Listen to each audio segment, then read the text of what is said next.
Part है। इसी video का जो सेकंड पार्ट है या पार्ट 2 है उसकी तरफ हम आते हैं। इसमें जो पहले तो आपको आउटलाइन दिखाई थी पहले पार्ट के अंदर, अब दूसरे पार्ट के अंदर हम ये देखेंगे कि ये जो आउटलाइन है इसको एक प्रॉपर रिसर्च प्रपोजल के अंदर जब हम लिखते हैं, यानी उसको एक्सपेंड करके लिखते हैं, तो वो किस तरह का आपको रिसर्च प्रपोजल नज़र आता है। तो यहाँ पे जो रिसर्च प्रपोजल है, सबसे पहले उसका आपका अपना नाम, जैसे कि उन्होंने मेंशन किया हुआ था आउटलाइन के अंदर, और उसके बाद आपका टॉपिक आ जाएगा। ये जो टॉपिक यहाँ पे लिखा हुआ है, nano structured quantum dots graphitic C3N4 based polymeric semiconductor heterojunction for organic synthesis। Basically ये जो रिसर्च है या ये जो प्रपोजल है, ये फोटोकैटालिसिस को लेके है, जिसमें आप स्मॉलर मॉलिक्यूल्स को क्या करते हैं, उनकी कपलिंग करते हैं और लॉन्ग चेन के अंदर कन्वर्ट करते हैं। तो ये आपका टॉपिक का टाइटल आ गया। उस टॉपिक के टाइटल के बाद हम देखते हैं इसकी समरी क्या है। तो इसकी जो समरी है, इसमें ये जो हेट्रोजीनियस सेमीकंडक्टर्स होते हैं इनके बारे में बताया गया है कि ये किस तरह के होते हैं। अच्छा, क्वांटम डॉट्स के ऊपर भी आप देख लें कि क्वांटम डॉट्स जो है इसको भी आप स्पेसिफाई कर सकते हैं, क्योंकि आपने अपनी रिसर्च के अंदर जो है वो एक स्पेसिफिक टाइप के क्वांटम डॉट्स जो है उसको यूज़ करते हैं या करना होगा। तो यहाँ पे जो क्वांटम डॉट्स इस रिसर्च के अंदर आएंगे वो कैडमियम सल्फाइड के होंगे या सेलेनाइड के होंगे। तो ये जो आपकी समरी है, इस समरी को हमने लिखा, इसके बारे में हमने मुख्तलिफ चीज़ें देखी, और साथ ही ये भी हम देखेंगे कि इस समरी के अंदर जो है कि कौन से जो मॉलिक्यूल्स हैं जिनकी आपने कार्बन कार्बन कपलिंग करवानी है, ये सारी की सारी डिटेल्स के अंदर आ जाएगी। अच्छा, इसके बाद आ जाते हैं ऑब्जेक्टिव्स के अंदर।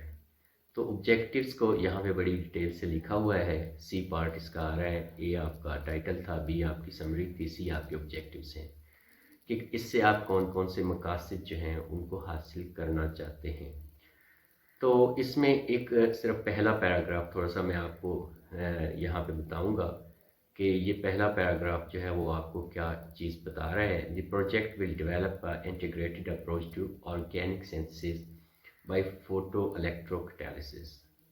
The topic have a great significance.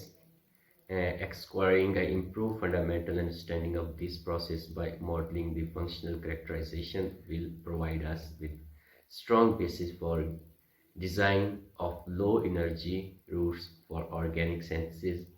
और आगे इसके मैंने 5 पार्ट्स जो हैं वो लिखे हुए हैं। इन 5 पार्ट्स को आप स्क्रीन के ऊपर पॉज करके देख सकते हैं अगर ये टॉपिक आपकी इंटरेस्ट का है तो। अच्छा, ऑब्जेक्टिव्स के अंदर आगे फिर लास्ट में हमने इसकी मज़ीद डिटेल लिखी हुई है, और इसके बाद यहाँ पे आपको नज़र आ रहा होगा, इसमें आप फिगर्स ऐड कर सकते हैं, टेबल्स ऐड कर सकते हैं, और भी कंटेंट इसके अंदर ऐड किया जा सकता है। यहाँ पे इसकी फिगर ऐड की हुई है कि किस तरह से ये प्रोसीजर होगा। ये सारी की सारी चीज़ें जो हैं हमने डिटेल के साथ इसमें लिखी हुई है। उसके बाद आपने आ जाना है इसके बैकग्राउंड के ऊपर कि हम ये कार्बन कार्बन कपलिंग क्यों कर रहे हैं।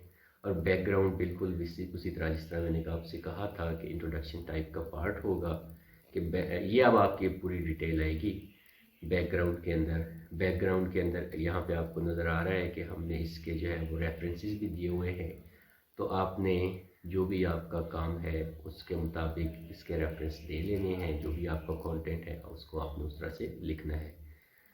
तो रेफरेंसेस देने के बाद आपका, यानी ये आपका समझ लें कि एक उस स्पेसिफिक सिंथेसिस और एप्लीकेशन जो है उसकी एक इंट्रोडक्शन है जो कि एक डिटेल के साथ लिखा गया है।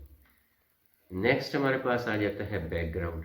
बैकग्राउंड में आप रिसर्च कंटेंट आ जाता है। रिसर्च कंटेंट के अंदर आपने जो लिखना है, सबसे पहले कि आप कौन से यहाँ पे इसके मुताबिक अगर हम चलते हैं तो कौन से आपने क्वांटम डॉट्स जो है उनको इस्तेमाल करना है अपने सिंथेसिस के अंदर, उसको किस तरह से मॉडिफाई करना है। उसके बाद synthesis of semiconductor based catalyst, यानी ये बेसिकली कैटलिस्ट ही होगा। उसके बाद fabrication of the quantum dot CN based polymeric semiconductor heterojunction के बारे में आपने डिटेल बताई है। उसके बाद creation of strong synergy between quantum dots and CN based polymeric semiconductor. उसके बाद आपका research work plan in detail following section. इसमें आप इससे पहले मैं एक बार फिर वापस जाता हूँ, थोड़ा सा यहाँ पे रिसर्च कंटेंट के ऊपर बात करते हैं। तो रिसर्च कंटेंट बेसिकली ये है कि आपने सिंथेसिस किस चीज़ की कर रहे हैं, और उसके बाद ये मैं सारा एक्सपेरिमेंटल की बात कर रहा हूँ, थ्योरेटिकल की नहीं बात कर रहा हूँ। सिंथेसिस आपने करनी है, सिंथेसिस आपने जो आपने बनाई उसको किस तरह से मॉडिफाई करना है। मॉडिफाई करने के बाद आप जो एप्लीकेशन पार्ट ले रहे हैं, एप्लीकेशन पार्ट को आपने किस तरह से लेके चलना है। और इसी रिसर्च कंटेंट के अंदर आपने लिख देना है नीचे, जहाँ पे आपको लिखा हुआ है कि research work plan is detailed in following sections, कि ये जो रिसर्च प्लान है उसको आपने टाइम लाइन के साथ किस तरह से लेके चलना है। तो यहाँ पे फॉर एग्जांपल मैं थोड़ा सा इसको हाईलाइट करता हूँ। सबसे पहला पार्ट जो है आपने यहाँ पे जिसको मैंने हाईलाइट किया है, तो उसको आप देखिए कि आपने पहले क्या करना है, सिंथेसिस करनी है GC3 और N4। ये आपकी सिंथेसिस जो है वो चलेगी 1 से 3 मंथ के अंदर।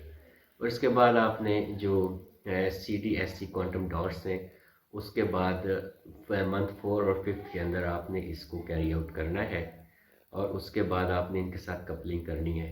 यानी पहले 1 से लेके जो 4 मंथ है उसके अंदर आपने इनको बताया कि हम क्या कर रहे हैं, हम 2 तरह की सेंसेस ही कर रहे हैं पहले 5 महीने। उसके बाद आपने बताना है कि इसकी मॉर्फोलॉजी स्ट्रक्चर करेक्टराइजेशन आपने मंथ 5 से लेके 7 तक करना है। 2 महीने आपने इसके ऊपर लगाने हैं। उसके बाद आपके फोटोकैटालिसिस एक्सपेरिमेंट्स आ जाएंगे, मेजरमेंट्स आ जाएंगी 7वें और 9वें महीने के अंदर। उसके बाद नेक्स्ट आप 9 से 11 मंथ के अंदर आप measurement of the charge separation and transfer, ये भी आपने इसका पार्ट ही आ गया। उसके बाद आपने नेक्स्ट एक्सपेरिमेंट करने हैं। और आप देखिए ये तकरीबन मंथ 20th से 30th की तरफ हम पहुंच गए हैं, और फिर 30th ये आपका मैन्युस्क्रिप्ट राइटिंग तक आपका पार्ट आ जाता है। आपने इसको ब्रेक डाउन करना है पूरे ड्यूरेशन को। ये चूँकि आपका था 3 साल का था, और 3 साल के हवाले से इसको जो है वो हमने ब्रेक डाउन किया हुआ था मंथ वाइज, कि यहाँ से इस मंथ तक आप ये गोल अचीव करेंगे, इस मंथ से इस मंथ तक आप ये जो गोल अचीव करेंगे, सेंसिस करेंगे आप। उसके बाद सेंसिस जो है आप उसको मज़ीद एम्पलीफाई करेंगे। उसके बाद आप करेक्टराइजेशन की तरफ जाएंगे, फिर एप्लीकेशन की तरफ जाएंगे, फिर आपने रिज़ल्ट और डाटा जो कलेक्ट किया हुआ उसको अरेंज करके उसको मैन्युस्क्रिप्ट राइटिंग करेंगे, उसको पब्लिकेशन की तरफ लेके जाएंगे। अच्छा, नेक्स्ट आपका पार्ट आ जाता है जिसको आप ओरिजिनलिटी ऑफ रिसर्च कहते हैं। ओरिजिनलिटी ऑफ रिसर्च के अंदर आप बताएंगे कि ये आपकी रिसर्च जो है वो कितनी जो है वो कहीं आप कॉपी तो नहीं कर रहे, कॉपी पेस्ट तो नहीं कर रहे, ये पहले रिसर्च हुई है, आपकी रिसर्च क्यों डिफरेंट है, ये सारी डिटेल्स के अंदर आ जाएगी। यानी आपने ये बताना है कि आपकी रिसर्च क्यों डिफरेंट है, और आप इससे क्या क्या गोल अचीव करना चाहेंगे, कौन कौन से मकासद इससे हासिल होंगे, और ये कितनी बेनिफिशियल होगी सोसाइटी के लिए। और नेक्स्ट आपका research reason for selection of desired lab, कि ये लैब ही आपने क्यों चुनी है, या आप यूनिवर्सिटी के लिए लिख रहे हैं तो यूनिवर्सिटी के बारे में बताएंगे। यहाँ पे चूँकि एक स्पेसिफिक पार्ट था, इस लैब को पहले ही चुना गया था, सुपरवाइजर से रब्ता किया था, उसने एक्सेप्टेंस दे दी थी, उस एक्सेप्टेंस के बाद उसने जो रिसर्च प्रपोजल है उसको अप्रूव कर दिया था। तो आपने ये चीज़ें बतानी है, रीज़न बतानी है नंबर 1 के ऊपर कि आपने इस लैब को क्यों चुना है।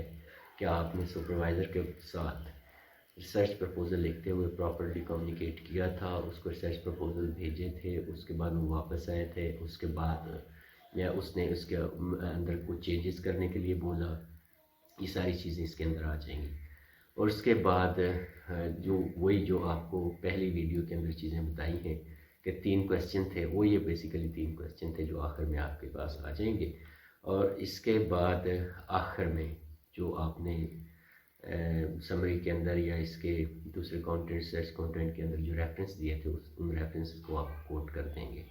तो ये जो था एक रिसर्च प्रपोजल था स्टडी प्लान के ऊपर। इंशाल्लाह मैं नेक्स्ट वीडियो बनाऊंगा ताकि स्टूडेंट्स इसके बारे में भी प्रॉपरली जान सकें कि स्टडी प्लान के अंदर रिसर्च प्रपोजल के अंदर क्या फ़र्क होता है। और ये जो रिसर्च प्रपोजल था, ये वाला रिसर्च प्रपोजल था पोस्ट डॉक के लिए। आप पीएचडी के लिए इसको लिख सकते हैं। इसी तरह का आपने अपना जो टॉपिक सिलेक्ट करना है उस टॉपिक के मुताबिक जाएंगे, क्योंकि हर एक टॉपिक जो है उसकी अपनी जो है वो रिक्वायरमेंट होती है। थ्योरेटिकल हो सकता है या आपका जो रिसर्च प्रपोजल है वो ह्यूमैनिटीज़ से रिलेटेड हो सकता है, साइंस से रिलेटेड नहीं हो सकता। वो सारी की सारी चीज़ें आप अपने मुताबिक जो है उनको मॉडिफाई करेंगे। यहाँ पर सिर्फ मकसद ये था कि आपको बताना कि रिसर्च प्रपोजल एक अच्छा और जानदार आप किस तरह से लिख सकते हैं।